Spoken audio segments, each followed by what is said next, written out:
a gente pretende conversar um pouquinho com vocês hoje são as políticas públicas para arquivos do Poder Judiciário, em duas perspectivas. A primeira é qual é o arcabouço normativo que nós temos sobre essa matéria, como é que estamos hoje e para onde a gente pretende ir, porque nós temos uma insuficiência legal nessa matéria, o que gera tanta diversidade entre todos os órgãos, segmentos do Poder Judiciário, no lidar e até uma certa insegurança na atuação.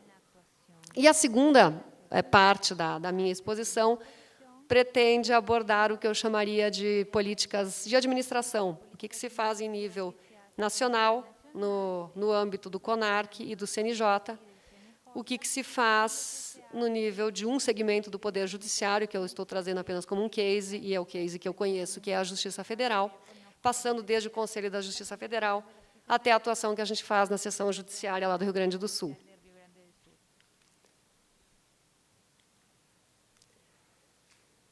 No âmbito normativo, a gente tem a previsão de garantia de exercício dos direitos culturais e acesso às fontes de cultura nacional, que estão dentro dos nossos arquivos correntes, intermediários e permanentes.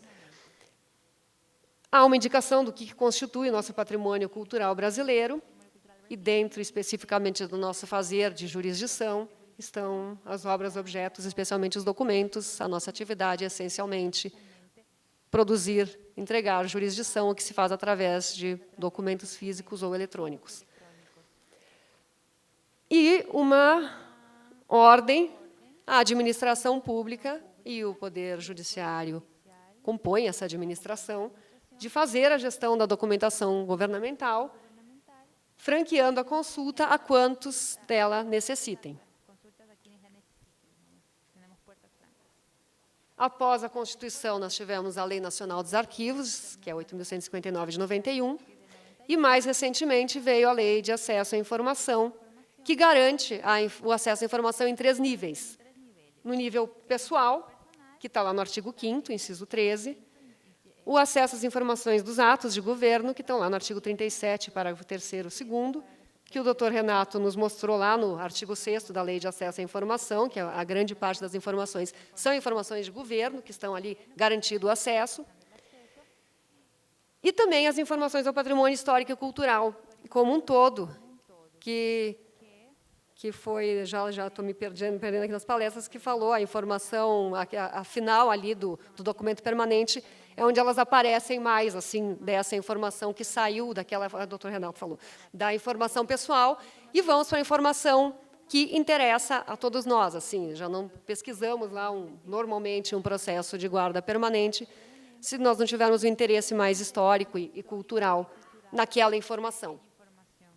Com algumas exceções salvaguardadas da intimidade, da vida privada, do sigilo em favor da segurança da sociedade e do Estado, do sigilo necessário para garantir investigação criminal administrativa e o direito ao esquecimento. Como eu lhes falei, o que nós temos de legislação federal, especificamente sobre arquivos do Poder Judiciário, atualmente em vigor, é apenas esse artigo 20 da Lei 859, que fala ainda apenas dos arquivos do Poder Judiciário Federal, indicando a necessidade de gestão e recolhimento desses documentos produzidos nas atividades do Poder Judiciário. O CONARC tem uma proposta de alteração mais ampla da Lei 859, mas no que interessa para essa minha conversa com vocês é a alteração proposta para o artigo 20, que pretende ampliar aquela redação originária, que falava apenas em Poder Judiciário Federal, e aqui já temos uma indicação de Poder Judiciário em âmbito nacional, e assim como os conselhos que compõem o Poder Judiciário, leia-se Conselho Nacional de Justiça, Conselho Superior da Justiça do Trabalho, Conselho da Justiça Federal, e mais os tribunais, em geral, que devem gerir e recolher os seus documentos recebidos no exercício de funções judiciais e administrativas, preservando e garantindo acesso às informações contidas nesses documentos. A política apontada de adoção para o Poder Judiciário são as normas do Conselho Nacional de Justiça, com observância da Política Nacional de Arquivos. E para o Supremo Tribunal Federal, que não se submete ao CNJ, vai observar a Política Nacional de Arquivos ou, se quiser facultativamente, poderá adotar a veiculada pelo CNJ.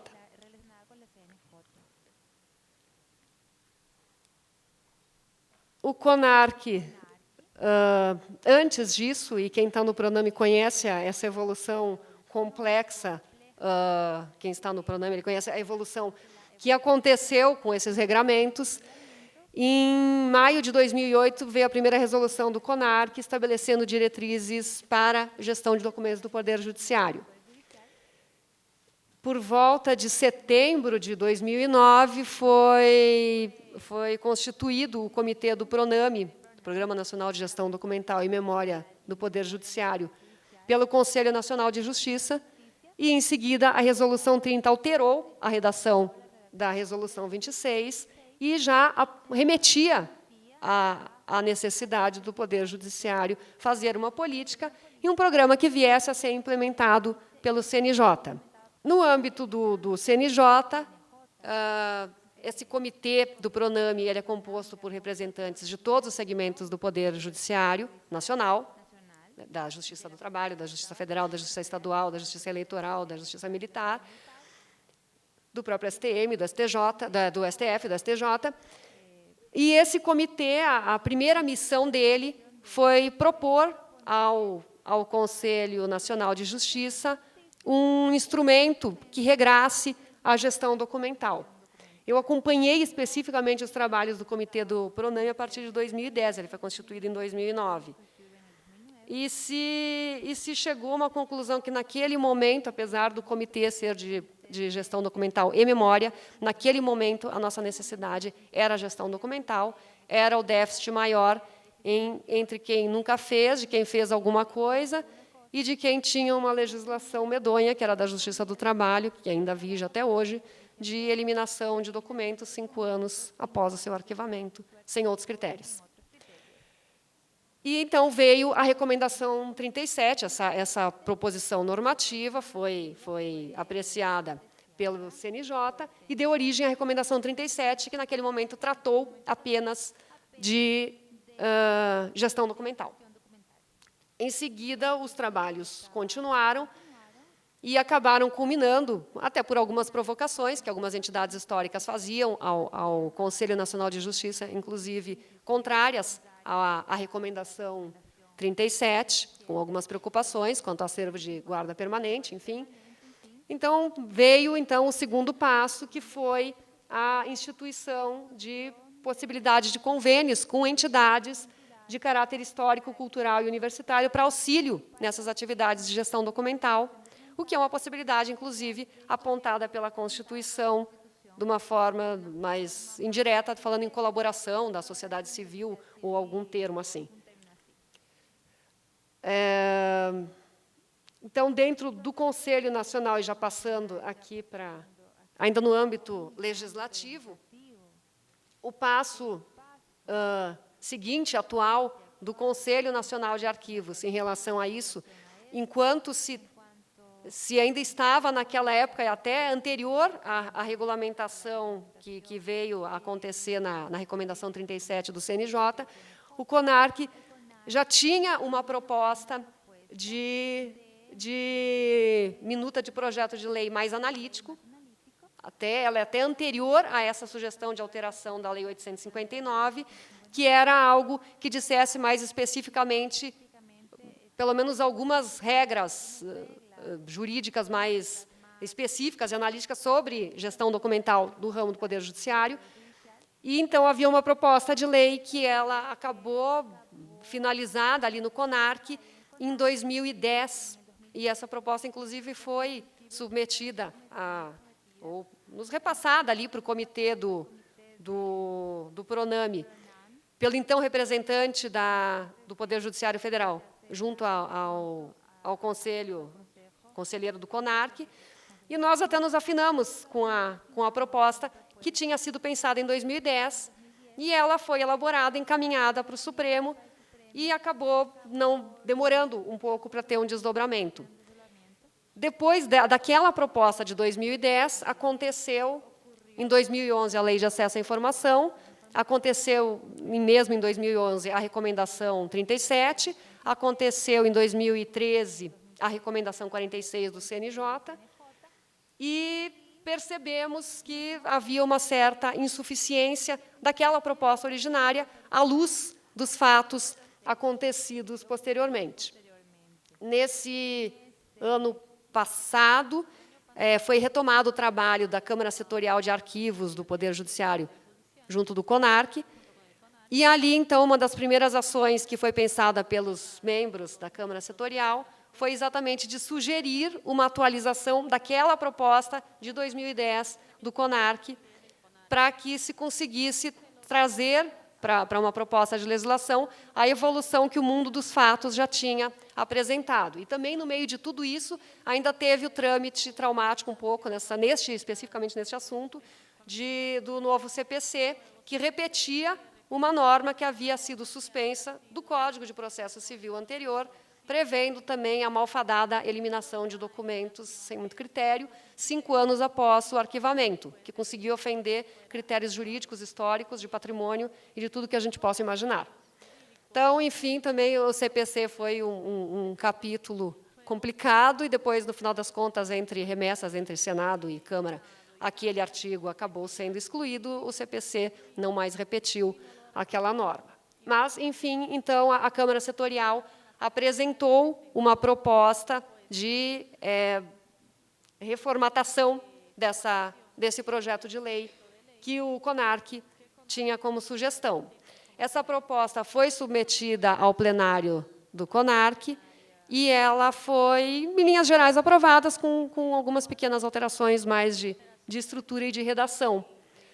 Atualmente, ela está de volta para os conselheiros examinarem alguma redação de uns 2 artigos que ficou uma pendência de análise, assim. Mas, em linhas gerais, eu queria trazer para vocês o que é a gênese dessa proposta, que já está aprovada pela plenária do CONARC. E ela, então, repete o que está na proposta de alteração da Lei 859. Essa alteração da Lei 859 já foi encaminhada pelo CONARC e está tramitando junto ao Ministério da Justiça. Mas essa aqui é mais analítica, aquela que eu lhes mostrei antes fala só do artigo 20 e só essa indicação de critérios e de autoridade arquivística, digamos, ou regulamentar do CNJ. Isso aqui é um pouco mais analítico. Então, o primeiro ponto que ela aponta é a adoção do programa do CNJ pelo Poder Judiciário Nacional e do STF em relação ao seu acervo, em consonância com a Política Nacional de Arquivos formulada pelo CONARC. Segundo ponto interessante dela, ela prevê uma necessidade de preservação de documentos de valor permanente, de instituição de prazos de guarda que assegurem execução ou rescisão dos julgados, de garantia de acesso a informações necessárias ao exercício de direitos, o que está muito claro na lei, que também a garantia, a guarda de documentos e informações necessários à extração de certidões acerca do julgado em caso de eliminação de autos.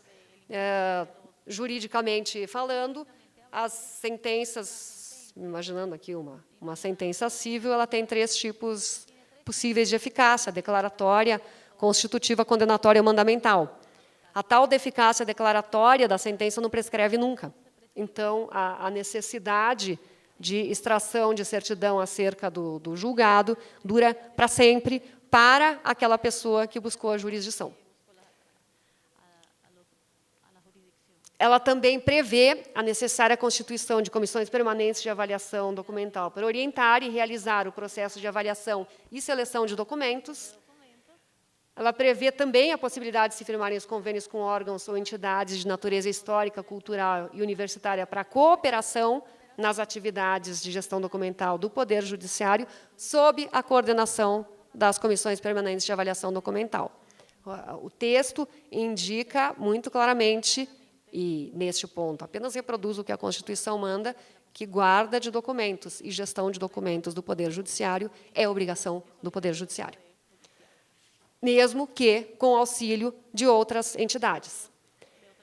Prevê cuidados a serem adotados no descarte de documentos, como a formulação de editais, a possibilidade de desentranhamento de documentos por interessados, a preservação ambiental, com a utilização de critérios que não agridam ao meio ambiente, e a possibilidade de destinação social do resultado da gestão.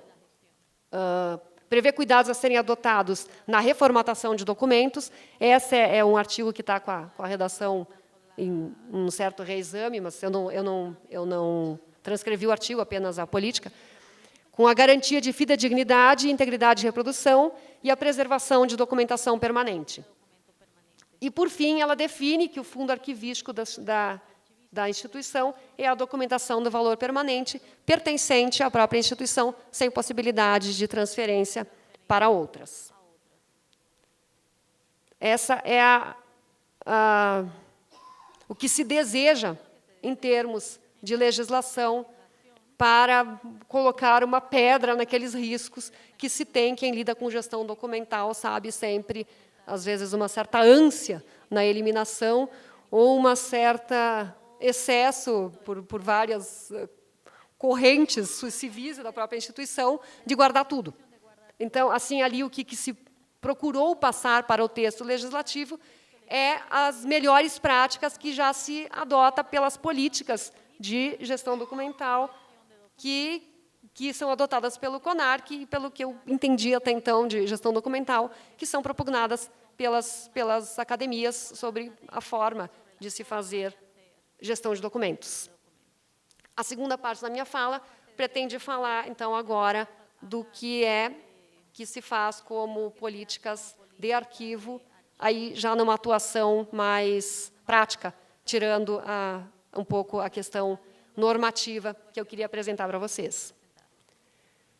Então, nós temos, no âmbito do Conselho Nacional de Justiça, o Programa Nacional de Gestão Documental e Memória do Poder Judiciário.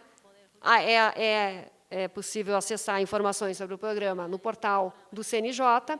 Ele tem por finalidade implementar a política de gestão documental que atenda às peculiaridades do Poder Judiciário brasileiro. O comitê tem como função propor ao CNJ as normas e instrumentos do programa, que foi aquele primeiro grande etapa que se fez, que deu origem à Recomendação 37, depois a alteração pela 46. Ele mantém atualizado no portal do CNJ os instrumentos de gestão. Ele propõe e apoia a realização de treinamento de servidores e magistrados.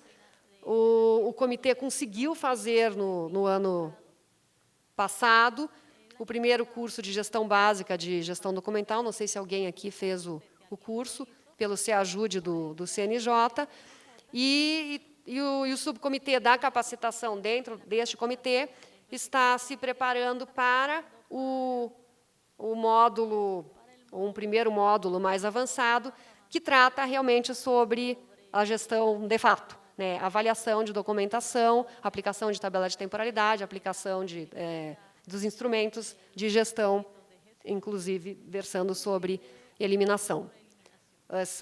Esse programa, a ideia era lançá-lo em março, mas nós tivemos alteração do nosso coordenador do comitê do PRONAME, então a gente está esperando retomarem os trabalhos para que a gente delibere sobre algumas questões para poder terminar de formatar o curso.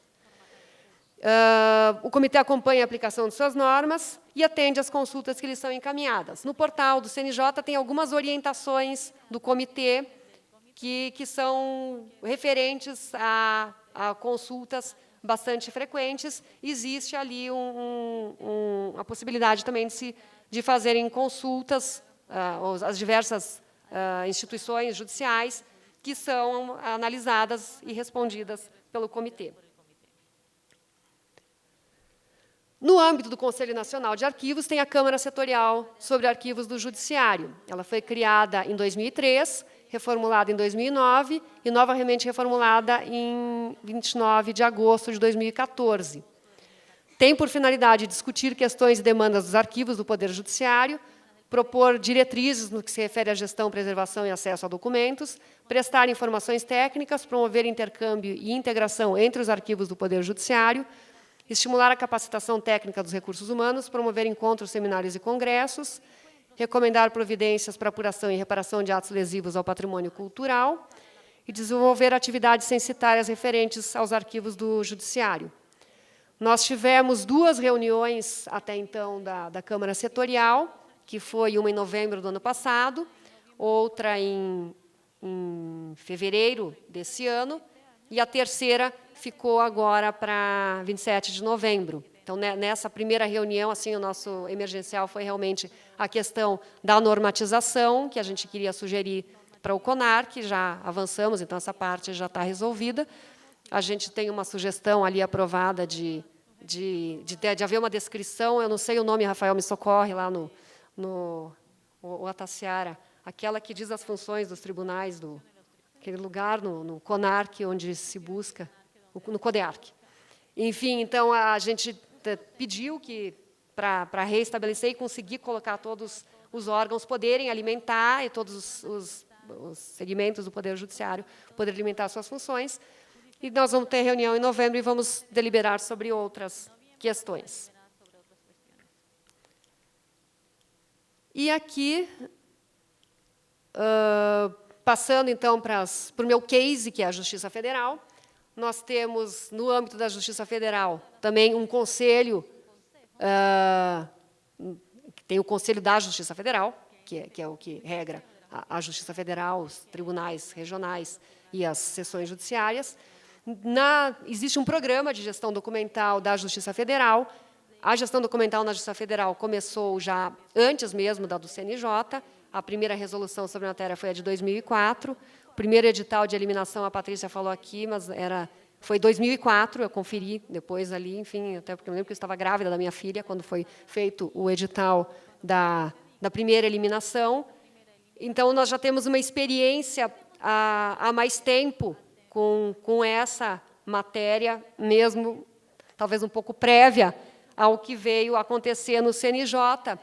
E o que eu percebi acontecer na regulamentação do CNJ foi, em algumas coisas, muito do que a gente tinha feito ali na Justiça Federal foi aproveitado e foi também entendido adequado pelos demais ramos do Poder Judiciário que compunham e compõem o comitê do PRONAME.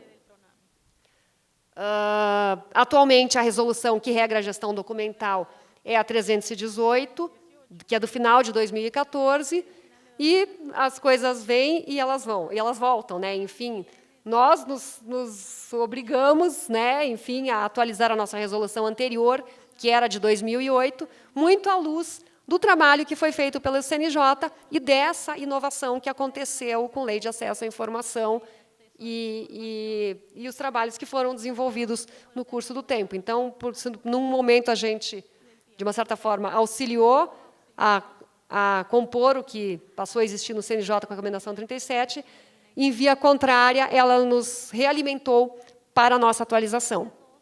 Então, ali também há um regramento de gestão documental de primeiro e segundo grau, mais analítico do que esse nacional, posto pela Recomendação 37, e mais com olhos postos ao fazer específico da Justiça Federal e as nossas competências.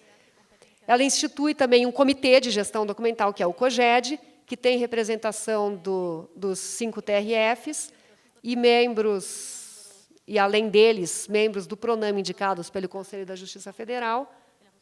Nós estamos bem representados aqui, tem bastante gente da Justiça Federal aqui no Congresso, e a Lenora, que é membro, também vai falar amanhã no Congresso. E também, Alice, a resolução ela vai um pouco mais além, ok, e determina a preservação e divulgação da memória institucional da Justiça Federal, num capítulo um pouco mais analítico sobre a questão da memória.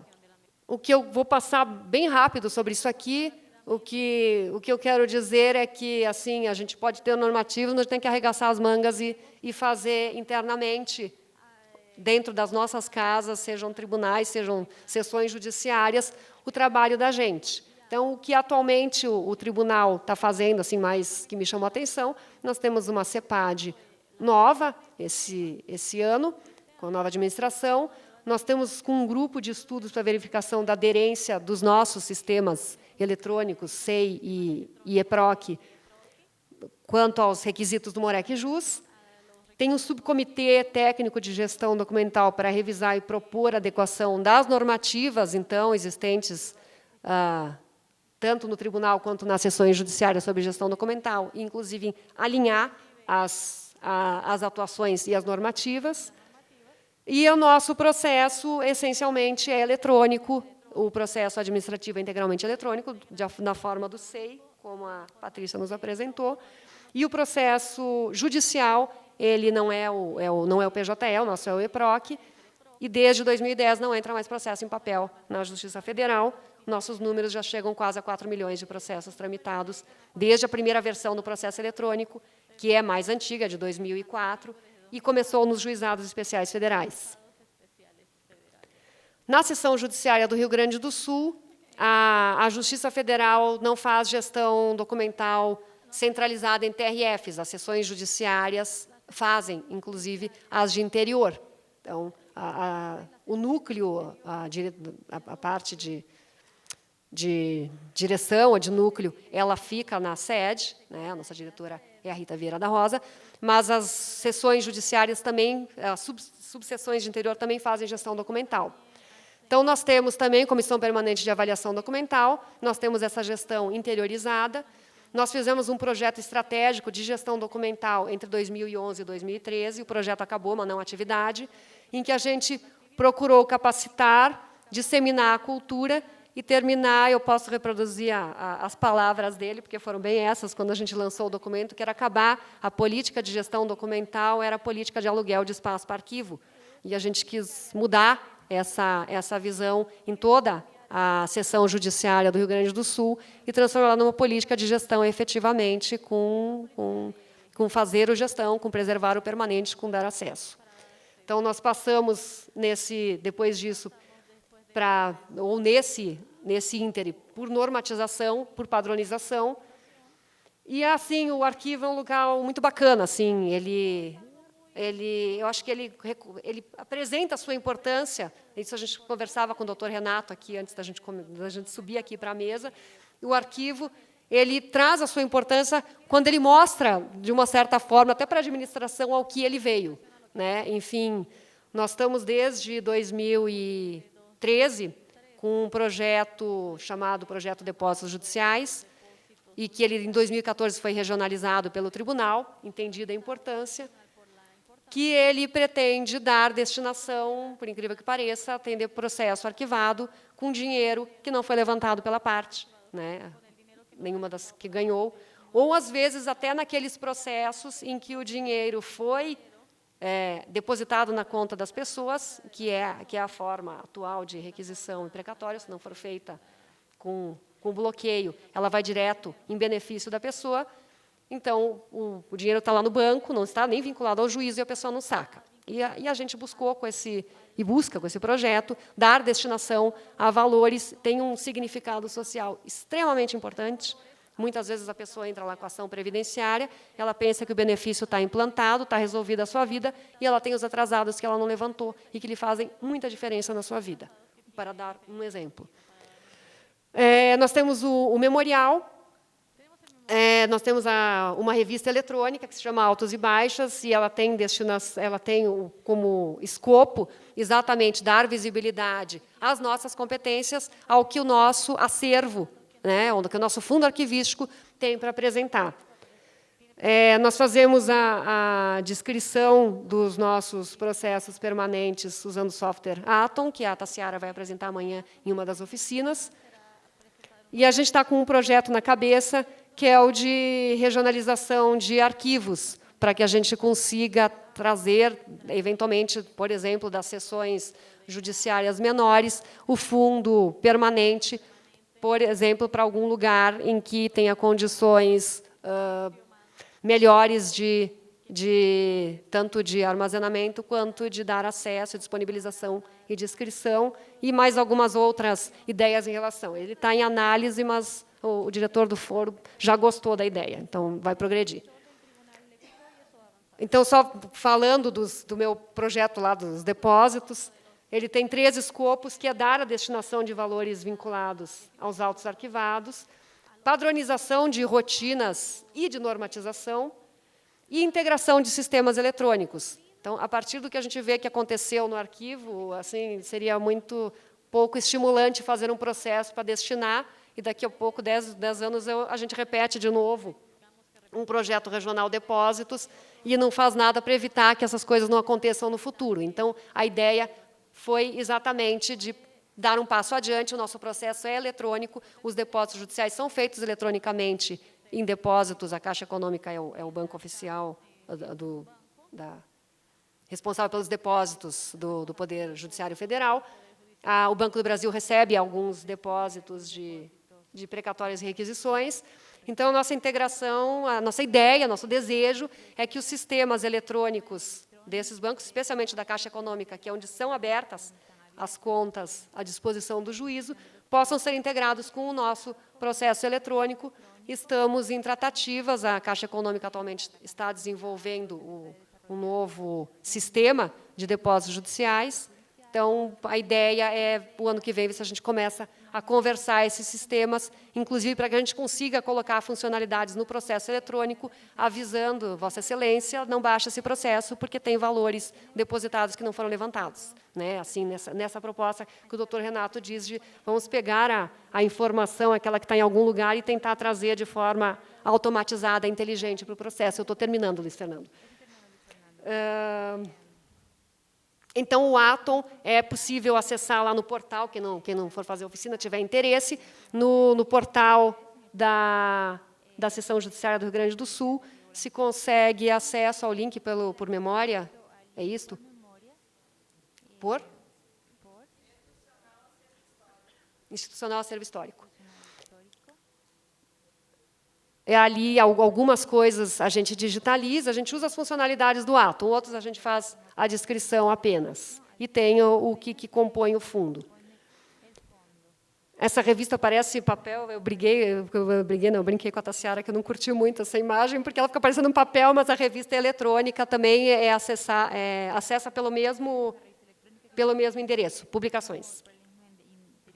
Esse é o espaço do memorial, ele fica no próprio prédio da Seção Judiciária, entre um local que o pessoal frequenta bastante, que é o restaurante lá em cima, e mais a biblioteca que fica atrás dele.